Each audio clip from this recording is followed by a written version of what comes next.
a research assistant with me, and Damon Kurzer is a host on one of the other wagons. So integral in putting the presentation together here. But really what I'm driving at is how can these varieties impact the bottom line of you as industry, right, as the growers? How can we improve on your economic return?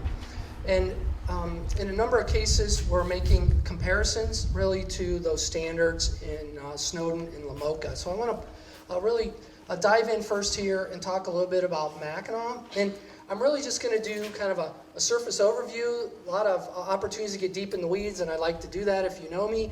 But August 19th, back here on a Thursday, we are having our Variety Release Committee meeting, and we'll go a lot deeper into this as well as other new varieties that Dr. Douches has coming up. So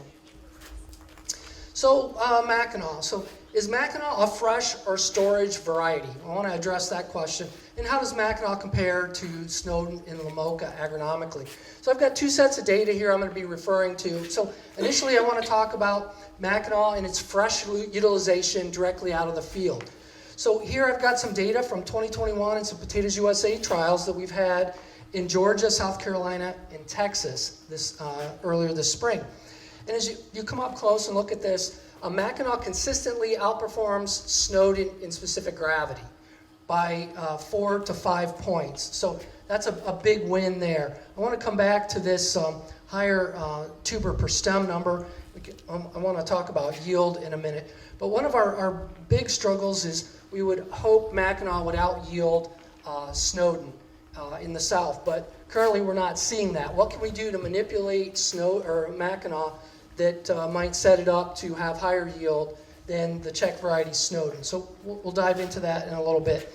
When we've sent both Mackinac and Snowden into commercial processors, specifically Utz and Schneider-Lance on the East Coast, we've seen that gravity play out again, where Snowden averaged to 6.9 out of the south, Mackinac averaged to 7.7. So significant economic benefit there with excellent chip quality. So we're excited about that fresh crop performance. Again, it's not an Atlantic 90-day potato. It's a variety that we're trying to see if it can replace Snowden acreage in the south, actually hold up under the heat and deliver excellent chip quality. And we believe, based on this data and some chip data I'll show, that it can. All right, so looking at 6 years of data from my potato outreach program here in Michigan, compared to Lamoka and Snowden. Over those 6 years in 33 different trials, we're seeing Mackinac out-yield Lamoka. Economic win, right? We all struggle with getting yield on Lamoka. Gravity, in this case, 4 points higher. So better yield than Lamoka, better gravity. And then we're seeing good internal quality, good chip quality. Mackinac tends to be a little bit later, and so then going back to this next couple questions, that yield question, how do we address, or what can we do as an industry to potentially improve on yield performance of Mackinac? Well, we've seen from these fresh trials where we've looked at stem numbers, tubers per stem, and also stems per plant, that Mackinac has a tendency to average about 6.6 or the mid-6 tubers per stem. Decent number, right? And it actually works out that Snowden's around 4 tubers per stem. Where Mackinac falls short is the number of stems per plant, and consequently, doing the math, right, you got to have stems to have tubers, and Mackinac is exhibited fewer stems per plant, thus we're not getting the yield. So what can we do to encourage more stem production in a later variety that maybe is a little bit more dormant, right? So how do we age that seed a little bit? Do we use a little bit bigger seed piece?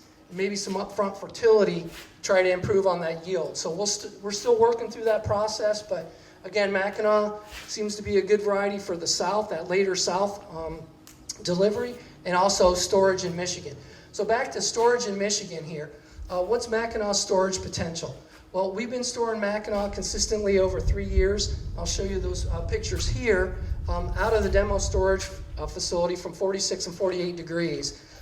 Excellent quality. So I want to just talk about the 2020 season.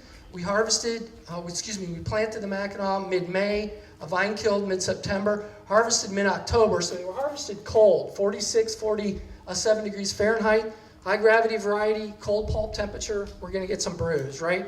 So we want to look at this information for defects in bruising and see how that plays out for us. And then we collected some data late August last year, and we had a 9.4 gravity on these potatoes. So again, high gravity, cold tubers. So we brought those tubers in 46 degrees in bin 1, a little bit warmer in bin 2 because we loaded those a little bit later in the day. You see we warmed those up to sumerize them, wound heal them, and then we cooled them down to target temperature. So what did that cooling do for Mackinaw? Well, you can see the sucrose. We look at sucrose for that. We see a little bit of a bump in sucrose, and then it falls back out. But the colder we stored it, there was a higher amplitude in sucrose accumulation, that cold-induced sweetening. But ultimately, it levels out, and really no significant impact on glucose, right? And glucose is driving chip quality. So even with that cooling, we're not affecting chip quality negatively. So using temperature to slow down physiological aging and limit any disease production and storage has been a real positive. So I'm going to go on to just the chip performance. So out of the 2020 field season, we shipped these 2 bins into Utz. They recorded a 9.3 and a 9.2 gravity, respectively. 6% total defects here. You can see some pressure bruising. And then this is fusarium accumulation in the vascular. But overall, we had a total of 6% defects and 3% defects in bin 2. So a shot of the tubers. And this is that fusarium that we're a little concerned about with some of the bruising that occurred. But overall, over the 18 crop, 19 crop, and 20 crop, we've been very successful in storing Mackinaw into late June, early July, excellent chip quality. We have seen a little bit of pressure bruising with color, 5%, 6%, and 7% with bin 1.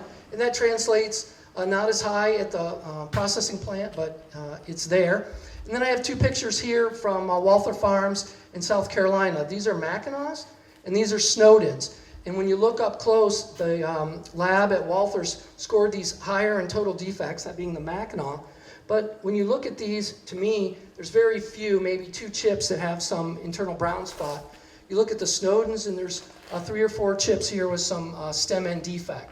And you don't see that stem end defect in Mackinaw. So I'm going to dump out a couple bags here. Maybe I can ask Trina, would you do that? So these are chips from Utz, from bin 1, 48 degrees, bin 2, 46 degrees.